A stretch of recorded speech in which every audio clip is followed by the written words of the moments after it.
বিসমুল্লাহির রহমানির সম্বন্ধে শুধু আমরা সকালে আসছি, আসার পরে এখন প্রচন্ড বাতাস, আর সামনে এখন ভাটা হয়ে যাচ্ছে, পানির দ্রুত নেমে চলে যাচ্ছে, আর আমরা ডাইকে দাঁড়িয়ে আছি।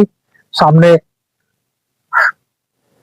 বাতাস আসছে, বাতাস দিয়ে সামনে যেতে খুব শীতের প্রভাব, শীতের কারণ আমরা সামনে যাচ্ছি না, আমরা দাঁড়াই করে কথাগুলো বলছি। দেখেন পাশ দিয়ে, নদীর পাশ দিয়ে ঘাসগুলো এরা অটোমেটিক হয়ে গেছে।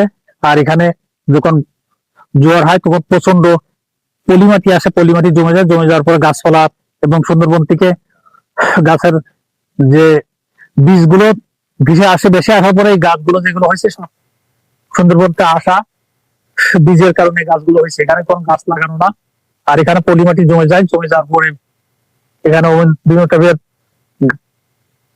গাছ বা ঘাস, ওই জাতীয় উদ্ভিদ জাতীয় গুলো জন্ম নেয়। তোমাদের শুধু শুভ সকাল, ভালো লাগলে লাইক শেয়ার কমেন্ট এবং সাবস্ক্রাইব করেন। শুভ সকাল, আসসালামু আলাইকুম।